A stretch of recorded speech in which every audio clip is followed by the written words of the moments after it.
और मेले जो हमारी संस्कृति को बचाए रखने के लिए, आगे बढ़ाने के लिए एक बहुत बड़ा सार्थक माध्यम है। और उसी के लिए आज भी जब दौड़ भाग की ज़िंदगी में हम लोग दौड़ रहे हैं, जहाँ व्हाट्सएप पे, इंटरनेट पे लोग व्यस्त हैं, उसके बावजूद भी जो हमारे मेले हैं उसकी जो रौनक है, उसके अंदर जो लोगों का उत्साह है, शामिल होने के लिए जो लोगों की होड़ है, उसमें कोई कमी नहीं आई। एक अच्छा सिम्टम है, उसके लिए हमारी संस्कृति के लिए बहुत अच्छी बात है। उसी परंपरा में चलते हुए एक लंबे समय से सिद्ध बाबा बालकनाथ जी का जो ये यहाँ पर मेला किया जाता है चायल में, और उसमें मैं विशेष तौर पे उषा जी, राजीव जी, सुरेश जी, पंकज जी, ये जो हमारे मेला कमेटी के जो हमारे सदस्य हैं, इनका बड़ा योगदान रहता है कि इसको उस तरह जो इसकी गरिमा है उसे एक लंबे समय से बनाए रखें। पिछले भी कुछ वर्षों से मैं यहाँ पर आ रहा हूँ, निरंतर जो लोगों की संख्या है वहाँ बढ़ रही है, लोगों का उत्साह मेले में आने के लिए रहता है।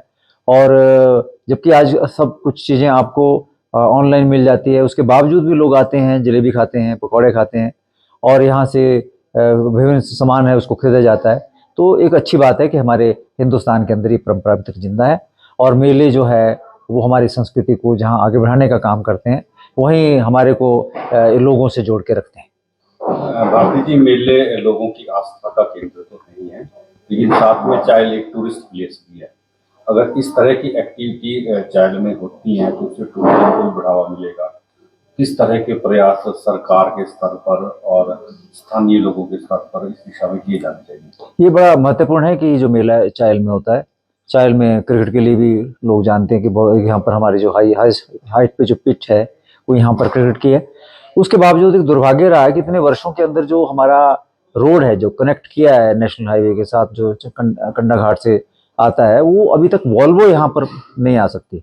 तो वॉल्वो जो है आने का साधन बहुत, अगर जब तक सशक्त नहीं होगा, उस पर काम नहीं किया जाएगा, तो पर्यटन में प्रॉब्लम आती है, और वो ये लोग फेस कर रहे हैं।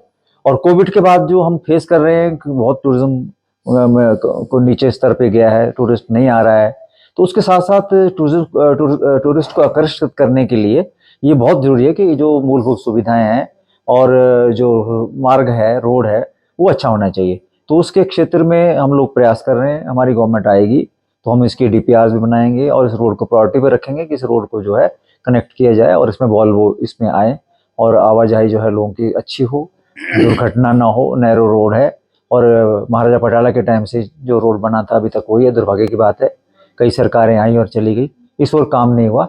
तो ये एक प्रायोरिटी पे हमारा रहेगा। जब मौका मिलेगा तो हम कोशिश करेंगे कि इसको रोड से, अच्छे रोड से जोड़ा जाए, उसको चौड़ा किया जाए, ताकि आदमी जो पर्यटक आसानी से यहाँ पर आ सके। और भी मूलभूत सुविधाओं के साथ हम चाहते हैं पर्यटन के लिए यहाँ काम करने की आवश्यकता है कि जब टूरिस्ट आता है तो एक दिन रहने के बाद दूसरे दिन उसके पास कोई काम नहीं होता।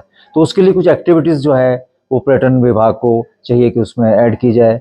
अभी भी जो सेमिनार हो रहे हैं, जो मीटिंग्स हो रही हैं टूरिज्म की पूरे हिंदुस्तान के अंदर, वहाँ पर भी जो उदासीनता है सरकार की, वहाँ पर पार्टिसिपेट नहीं कर रहे हैं।